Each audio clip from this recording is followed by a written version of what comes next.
So growing up, I loved Thin Mint Girl Scout cookies, but once I got older and read the ingredients, I couldn't eat them anymore. But now I make them healthy vegan style with no oil, no wheat, and no refined sugar.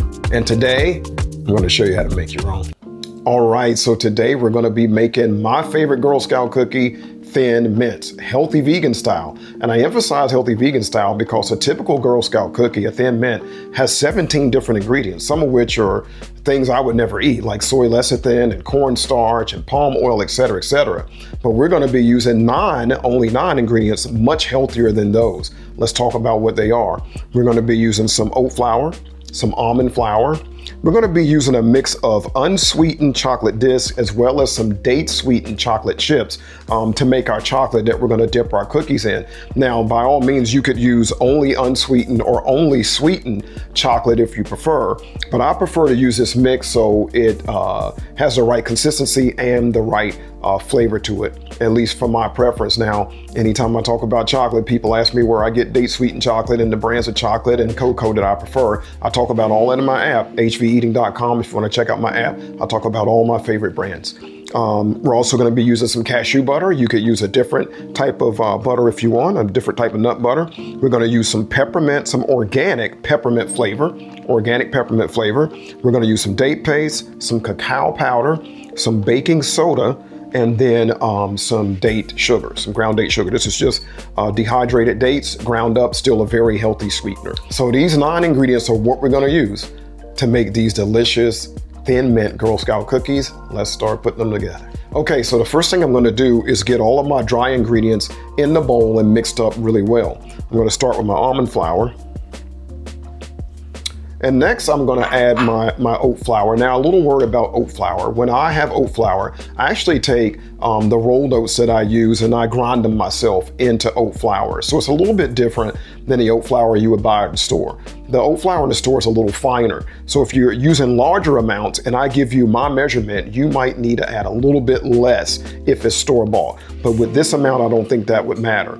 Now, as far as the type of oats I use, I get that question a lot. I use oats that are organic and certified glyphosate-free and certified gluten-free. Now, a lot of people who are intolerant to gluten don't want to take any risks, and they say there could be cross-contamination, and that's for you to figure out on your own. But for me, I feel very, very confident using this brand that is third-party certified to be glyphosate and gluten-free. If you want to see the brand of oats I use, again, you can check in my app in my brands video. I talk about oats, chocolate, and everything else. All right, so oat flour,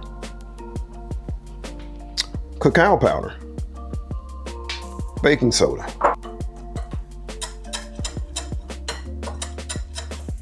okay, so now I'm going to mix my wet ingredients starting with my date paste. Okay, next I'm going to add my nut butter. Now keep in mind I'm using cashew butter, but if you have a different nut butter on hand, you could use that instead.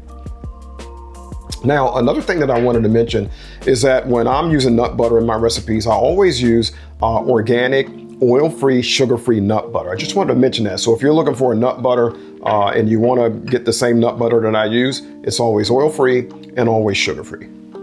I also buy my nut butters raw, but raw can be hard to find for some people. So the main thing is that they're oil-free and sugar-free. All right, so now I'm just going to combine my wet and dry ingredients. Okay, so this part is pretty straightforward. I just want to get these mixed together really well. And this is probably going to require that you get your hands in it to really get the consistency to where you want it. All right, so now it's time to take my ball of dough and roll it out here. Now, when I roll this out, I'm going to use 2 pieces of parchment paper to keep it from sticking, make the process a little easier. Okay, so the idea here is that you're using 2 pieces of parchment paper, and this makes the job easier because things don't stick. And I'm just going to roll my dough out into approximately 1/8 to 1/4 of an inch thick. Okay, so now I've got my dough rolled out into about the right thickness. Now what I want to do is cut these into cookies. Now I'm using a 2-inch cookie cutter here.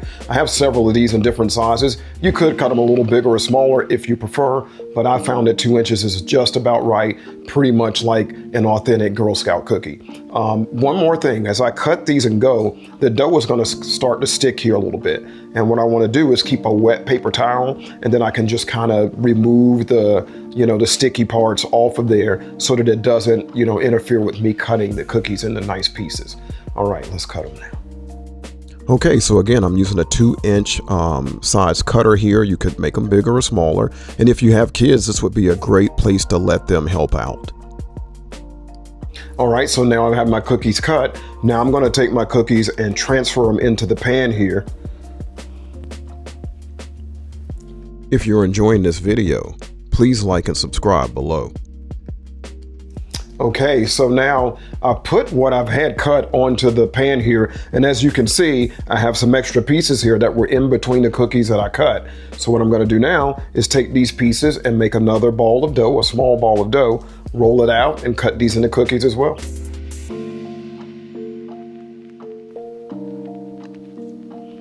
Okay, so now I have my pan filled. This is 24 cookies, and usually when I make this recipe, I've made it a few times, I get anywhere between 24 and 30 cookies, just depending on, the slight difference of how thick they might be. So this recipe should yield anywhere between 24 and 30 cookies, give or take. All right, I have a few more cookies here. I'm gonna put on a separate pan and get in the oven right after I get these in the oven.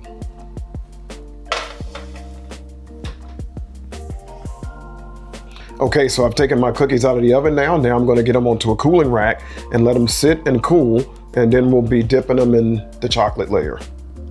Now, of course, you don't have to use a cooling rack, but it is important that the cookies are completely cool before dipping.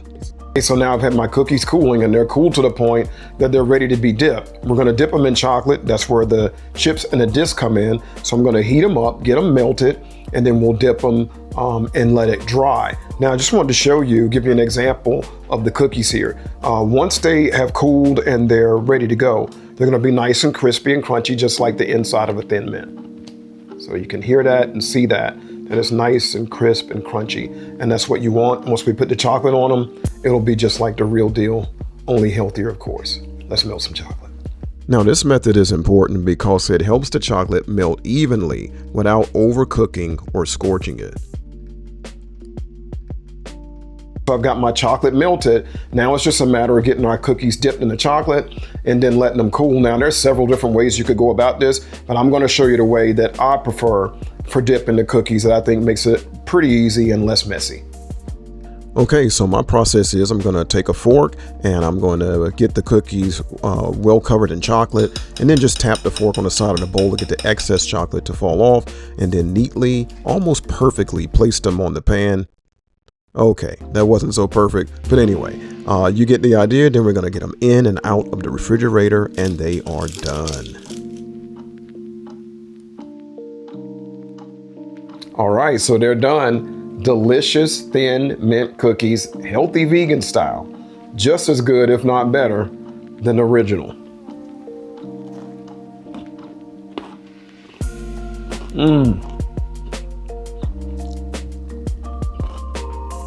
All right, if you're new to my channel and you're wondering how to find the recipes, look below the video and tap on the word more, and you'll see the beginning of the recipe. Tap on the word more a second time and you'll see the full recipe, and then you can begin to make your own. Thanks for watching.